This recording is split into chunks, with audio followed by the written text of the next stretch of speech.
I'd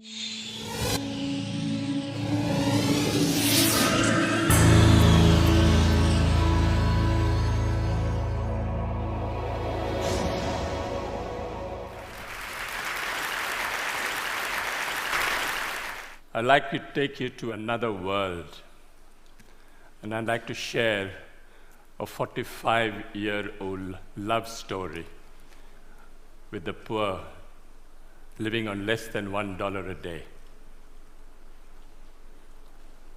I went to a very elitist, snobbish, expensive education in India, and that almost destroyed me. I was all set to be a diplomat, teacher, doctor, all laid out. I don't look it, but I was the Indian national squash champion for 3 years. The whole world was laid out for me. Everything was on my feet. Could do nothing wrong. And then I thought, out of curiosity, I'd like to go and live and work and just see what a village is like. So in 1965, I went to what was called the worst Bihar famine in India, and I saw starvation, death, people dying of hunger for the first time. Changed my life. Came back home, told my mother, I'd like to live and work in a village. Mother went into a coma. What is this? The whole world is laid out for you, the best jobs are laying out for you, and you want to go and work in a village? I mean, is there something wrong with you? I said, no, I've got the best education, it made me think, and I wanted to give something back in my own way. What do you want to do in a village? No job, no money, no security, no prospect. I said, I want to live and dig wells for 5 years. Dig wells for 5 years? You went to the most expensive school and college in India and you want to dig wells for 5 years? She didn't speak to me for a very long time because she thought I'd let my family down. But then I was exposed to the most extraordinary knowledge and skills that very poor people have, which is never brought into mainstream, which is never identified, respected, applied on a large scale. And I thought I'd start a Barefoot College, college only for the poor.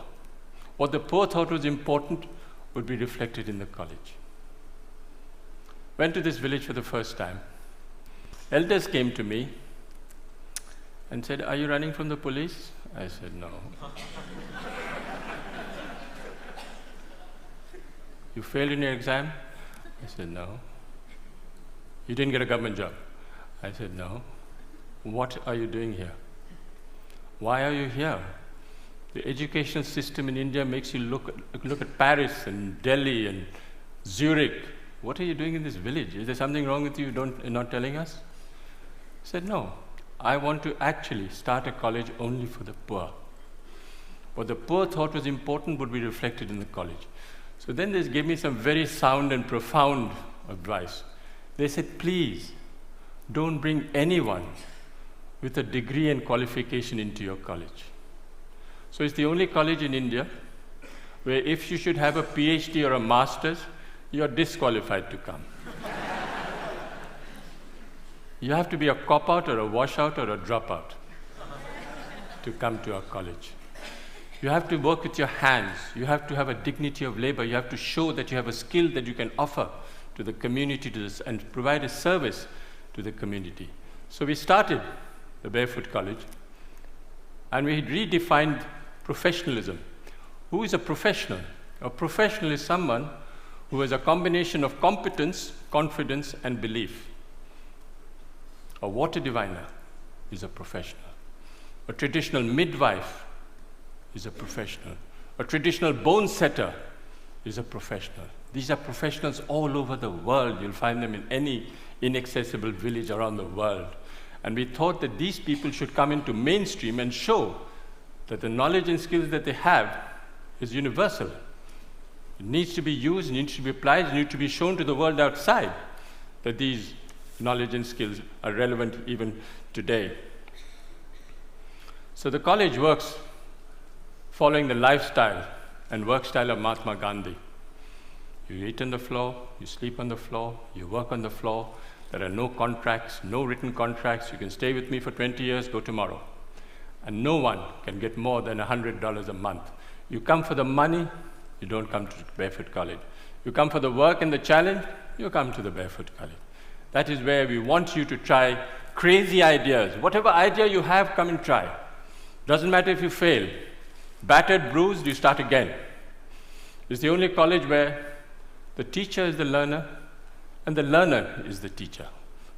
And it's the only college where you don't give a certificate. You are certified by the community you serve. You don't need a paper to hang on the wall to show that you are an engineer. So when they said that, they said, well, show us what is possible. What are you doing? This is all mumbo jumbo if you can't show it on the ground. So we built the first Barefoot College in 1986. It was built by 12 barefoot architects who can't read and write. Built on $1.50 a square foot. 150 people lived there, worked there. They got the Aga Khan Award for Architecture in 2002. But then they suspected, they thought there was an architect behind it. I said, yes, they made the blueprints, but the barefoot architects actually constructed the college. We are the only ones who actually returned the award for $50,000 because they didn't believe us and we thought that they were actually casting aspersions on the barefoot architects of Thilonia. I asked a forester, high-powered, paper-qualified expert. I said, what can you build in this place?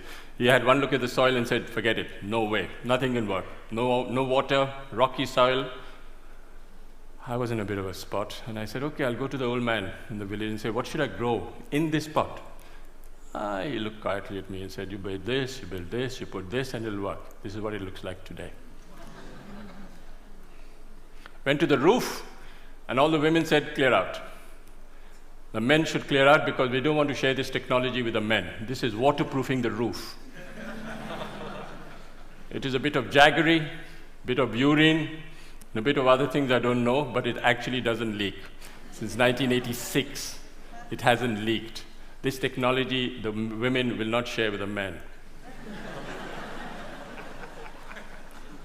It's the only college which is fully solar electrified.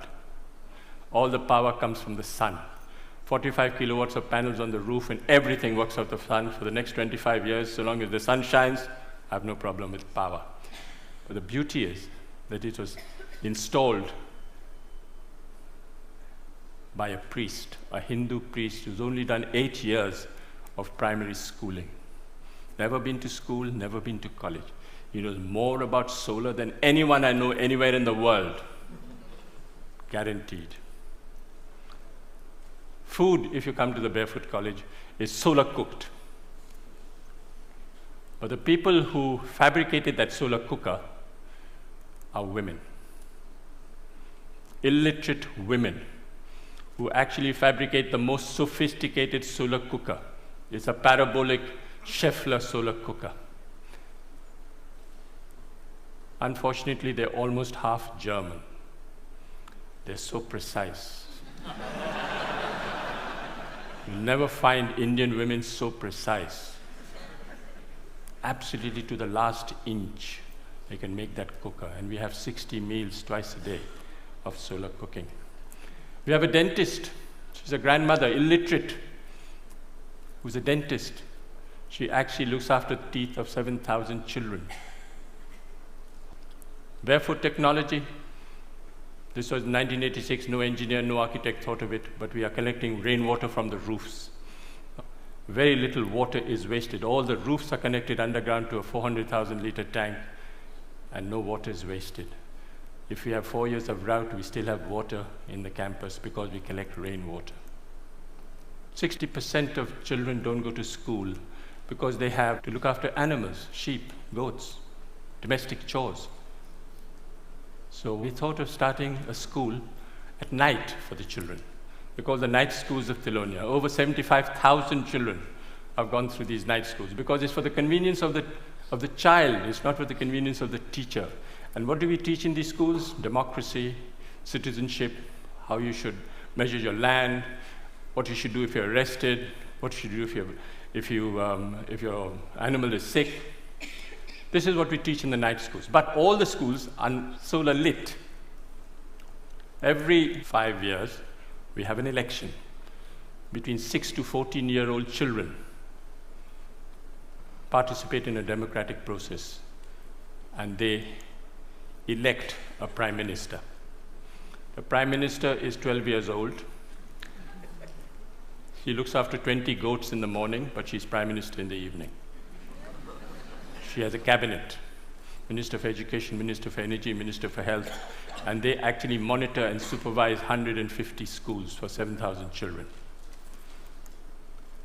She got the World's Children's Prize 5 years ago, and she went to Sweden. First time ever going out of a village, never seen Sweden, wasn't dazzled at all by what was happening. And the Queen of Sweden, who's there, turned to me and said, "Can you ask this child where she got her confidence from? She's only 12 years old, and she's not dazzled by anything." And the girl who's on her left turned to me and looked at the Queen straight in the eye and said, "Please tell her I'm the Prime Minister."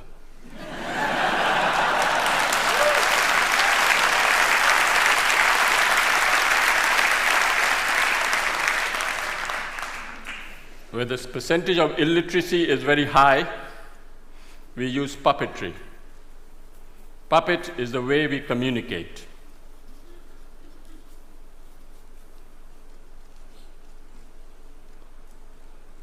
You have Joachim Chacha, who's 300 years old. He's my psychoanalyst, he's my teacher, he's my doctor, he's my lawyer, he's my donor. He actually raises money, solves my disputes. He solves my problems in the village. If there's tension in the village, if the attendance in the schools go down and there's a friction between the teacher and the parent, the puppet calls the teacher and the parent in front of the whole village and says, "Shake hands, the attendance must not drop." These puppets are made out of recycled World Bank reports.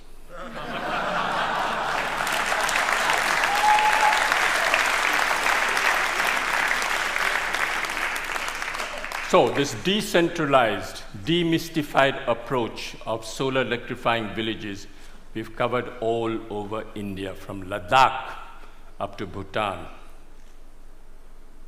All solar electrified villages by people who have been trained. When we went to Ladakh and we asked this woman, at minus 40, you have to come out of the roof because there's no place, it's all snowed up on both sides. And we asked this woman, what was the benefit you had from solar electricity? And she thought for a minute and said, "It's the first time I can see my husband's face in winter." Went to Afghanistan. One lesson we learned in India was men are untrainable. Men are restless, men are ambitious, men are compulsively mobile, and they all want a certificate. All across the globe, you'll have this tendency of men wanting a certificate. Why? Because they want to leave the village and go to a city looking for a job. So we came up with a great solution: train grandmothers. What's the best way of communicating in the world today? Television? No. Telegraph? No. Telephone? No. Tell a woman.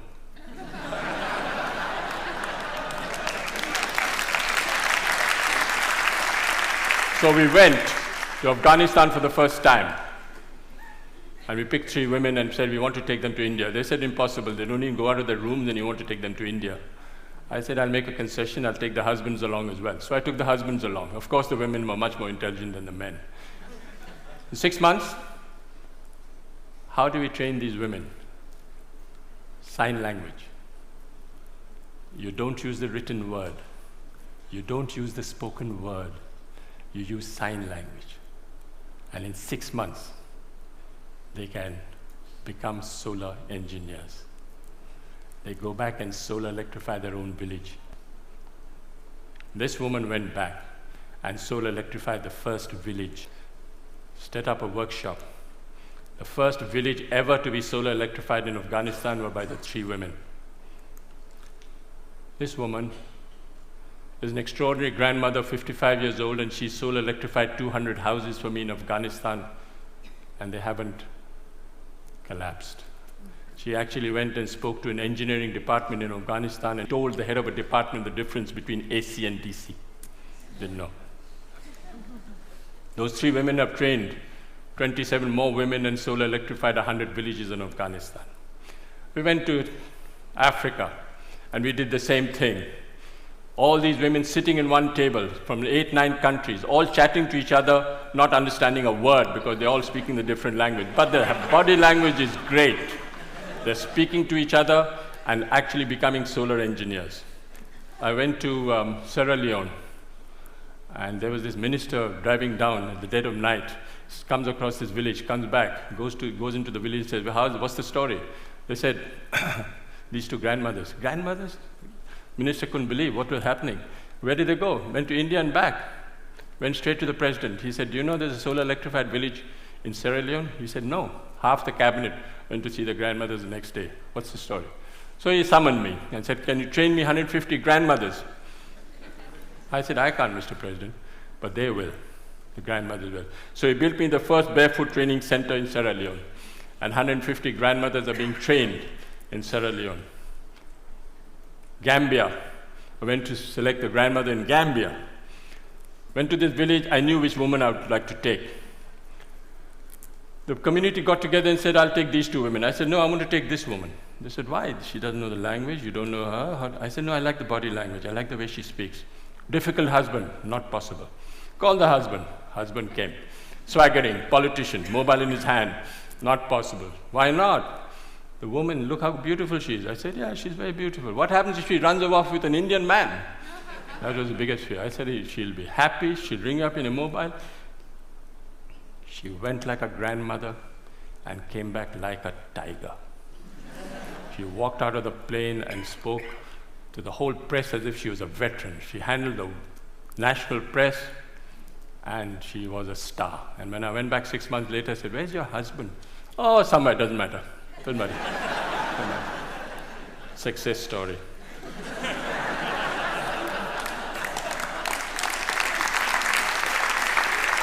I'll just wind up by saying that I think you don't have to look for solutions outside. Look for solutions within and listen to people. They have the solutions in front of you. They're all over the world. Don't even worry. Don't listen to the World Bank. Listen to the people on the ground.